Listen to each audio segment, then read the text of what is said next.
السلام عليكم حبيباتي، مرحبا بكم في مطبخ وتدابير حواء. ان شاء الله في هذا الفيديو نلقى حباباتي كامل مهنيين ومتفائلين. اليوم الشيرات جبت لكم اسهل واروع تحليات قدموها في هذا شهر رمضان. الذوق روعه، ذوق الكراميل، تزيين سهل مهل، شكل رخامي وبحجم عائلي كما نقولوا تاكلي وتوكلي.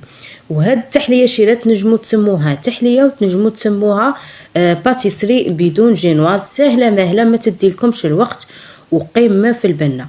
قبل ما نشوفوا محتوى لا فيديو نصلوا كامل على النبي. اللهم صل وسلم وبارك على سيدنا محمد. حبيبتي الا كي تشوفي لا فيديو لاول مره فضلا وليس امرا انك تشرفيني وتشتركي في القناه وتفعلي الجرس باش يوصلك كل جديد.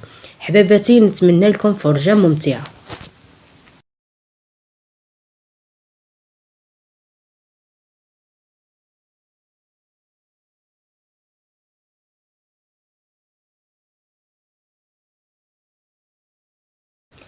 نبدو بسم الله على بركة الله. هنا الشيرات في كاسرونه نديرو 3 كيسان كبار نتاع حليب و3 مغارف كبار تاع سكر.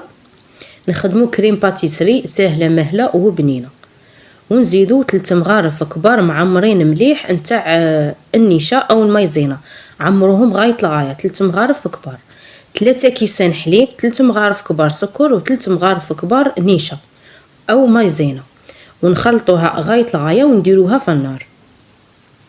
هنا الشيرات في النار قعدوا خلطوها غايه الغايه. راكو عارفين المايزينا او النشا تهود لكم لتحت، قعدوا خلطوا فيها هكا على نار متوسطه حتى وين تعقد معاكم.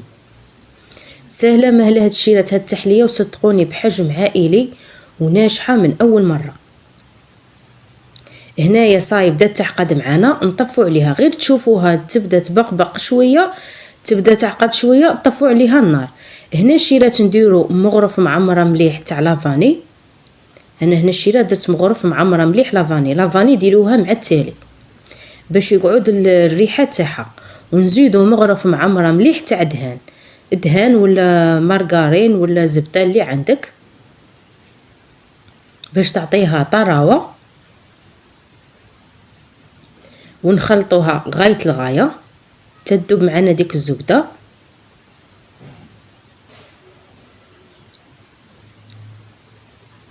دروك الشيرات نخلطوها مليح ونفرغوا هاد الكميه تاع الكريم باتيسري في هكا في غيسيبيون تكون واسعه شويه هكا باش تبرد لنا. وراني دايره الشيرات في القناه عده وصفات عده تحليات نالت الاعجاب تاعكم الحمد لله.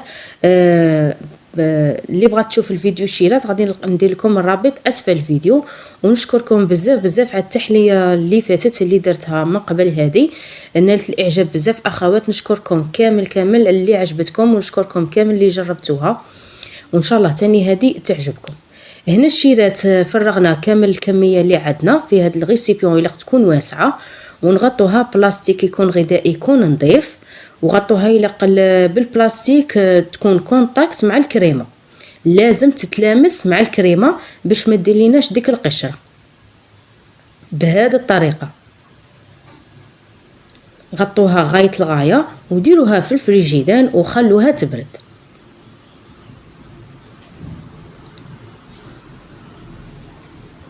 هنا الشيرات بردت معانا، دروك نطلعوها بالباتور هكا خاطر راهي بارده. وهنا نضربوها شويه على حساب ما تخفف، راهي بارده.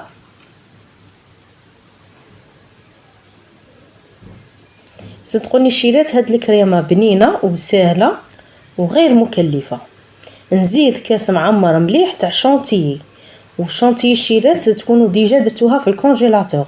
انا الشيرات كي نشري الشونتيي دائما نديرها في الكونجيلاتور، لازم تكون بارده. ونزيد 2 علب تاع فلون كراميل، وكل وحده دير الذوق اللي تبغي. انا اليوم الشيرات درتها بذوق الكراميل تجي ذوق شباب. ديروا 2 علب.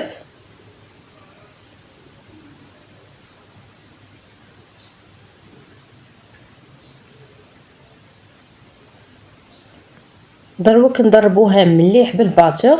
وهنا الشيرات لازم تصبروا عليها على خاطر تطول شويه باش تطلع لكم. صبروا على الشونتيي تاعكم باش تطلع مليح. نضربوها غايه الغايه حتى تشوفوا اللون تاعها ولا ابيض فاتح. وهنا الشيرات اللي بغات دير لاغون تاع الكراميل ولا دير، انا بغيت نخليها كيما راها. وها هي لا صبرنا عليها شويه، طولت شويه الشيرات باش طلعت، وها هي لا ضعف الحجم تاعها الله يبارك. والذوق الشيرات فيه غايه الروعه. ها هو هذا هو القوام اللي رانا باغيين نحوسو عليه. لو كان جات ثقيله شويه كنا نزيدوها نص كاس حليب، بصح جات هذيك هي، ما نزيدوها والو. وهنا المول الاسطوري تاعنا اللي دائما نستعملوه 24 على 30. نحتاجو الشيرات ثاني هنا لي بودواغ، وهنا قهوه. انا هنا شيرات بكل امانه، طلعت وحده بريس ما قدتنيش، عاود طيبت القهوه. هنايا لي بودواغ تاعنا نشمخوهم غير بشويه قهوه مره، ما ديروا لها لا سكر لا والو. ونصيحه للمبتدئات لي بودواغ تاعكم ما تشمخوهمش بزاف، غير هكا غير شويه وقلعوهم. شمخوهم شويه بالقهوه. والذوق تاع القهوه مع الكراميل صدقوني الشيرات قمه في البنه. هنا نكملوا كاع لي بودواغ تاعنا وما تشمخوهمش بزاف الشيرات باش من بعد ما تجيش شابه. كي تشمخوهم غير شويه تجيكم روعه الشيرات. جربوها بهذه الطريقه. وهذا القالب الشيرات يدير لنا كميه كبيره الله يبارك بحجم عائلي. واللي بغات دير في المول الاسطوري هذاك الصغير ثاني ديروه في المول الاسطوري هذاك الصغير، شوالا نقصوا في الكميه. هنا درت كاع البلاط تاعي، كاع درت لي بودواغ مشمخين بالقهوه. وكما قلت لكم في الاولى درت بريس ومن بعد ما قدتنيش عاود طيبت القهوه. هنا ندير كميه كبيره مليحه تاع الكريمه. وذوق القهوه مع الكراميل صدقوني شيرات بنينه بزاف. وهنا حطوا كميه مليحه تاع الكريمه وسقموا البلاط تاعكم غير بالمغرف، ما تصعبوها ما والو. وهنا التزيين الشيرات اللي عندها الفواكه مجففه هكا، الفريز، بنان، مكسرات، كل وحده اللي عندها تزين الكيكات تاعها. انا الشيرات ما كان عندي والو، بغيت نديرها لكم سهله ماهله وغير مكلفه. بصح الشيرات قد ما قلشتوها تجيكم بنينه. في هذه المرحله اللي عندها البنان، الفريز، اي ذوق عندك، اي فاكهه عندك حباباتي ديروها. انا بغيت نديرها سهله ماهله وصدقوني هكا بكل بساطه وجات بنينه. وتنجموا تحسبوها باتيسري بدون جينواز. يكون عندك هكا عيد ميلاد احبابك هكا ولا العائله تاعك، تنجمي ديري لهم هاد الباتيسري، ما تكلفكش وما تديلكش الوقت. هنا نكملوا لي بودواغ تاعنا ثاني نشمخوهم غير شويه ونستفوهم على حساب البلاط تاعنا. وهاد التحليه الشيرات ما تديلكمش الوقت، كي قرب الاذان بشويه تنجمي تحضريها وتخليها تبرد من بعد في السهره ان شاء الله تفرحي بها العائله تاعك. ونجموا ثاني حباباتي هكا عروسه جديده ولا في دار شيخه ولا تبغي تفرح العائله تاعها ولا ديري لهم هاد التحليه، صدقيني غادي كما نقولوا تفرحي روحك وتفرحيهم معك. هكا نزيدوا كميه مليحه تاع الكريمه وغير بالمغرف غير بالملعقه، ما تصعبوها ما والو. درت كميه مليحه تاع الكريمه وهكا بالكوبات غير باش نسقم السطح نتاع الكيكه تاعنا، غير بالكوبات هكا غير من الفوق، ما تزيروا عليها ما والو. ونمسحوا هكا الاطراف باش تجي خدمه شابه ونقيه.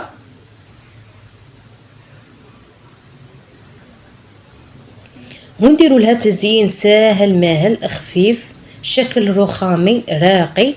نزيدوا لها صوص كراميل.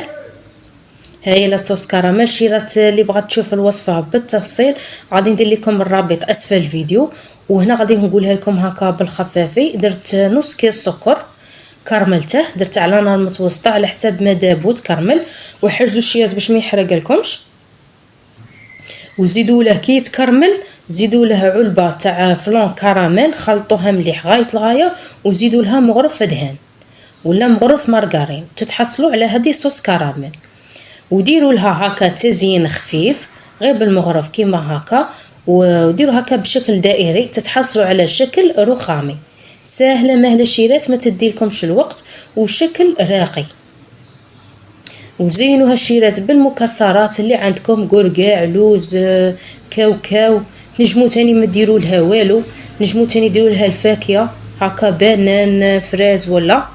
وها هي التحليه تاعنا الشيرات وجدت، شهيتكم في الجنه. زينتها بشويه تاع القرقاع، وانتم الشيرات زينوها بالطريقه اللي تساعدكم. ان شاء الله تكون عجبتكم الوصفه تاع اليوم، وتكون عجبتكم التحليه تاع اليوم، وان شاء الله ربي يحل ايامنا ويامكم، وان شاء الله تجربوها وتنال الاعجاب تاعكم. واللي جربها تكتب لي في تعليق في التعليق. وما تنسوش شيرات اللايكات، وتشتركوا على صفحتي مطبخ وتدابير حواء. وهنا الشيرات بالسيف هربت لكم هذا المورسو، ما كنتوا غاديين ما تلحقوا على حتى قطعه. قلت لهم اعطوني مورسو نصور لحباباتي. هذه هي، ان شاء الله يكون عجبكم. وش نقول لكم شيرات، صحه فطوركم، صحه سحوركم، ونخليكم في رعايه الله وحفظه، والى الملتقى بحول الله.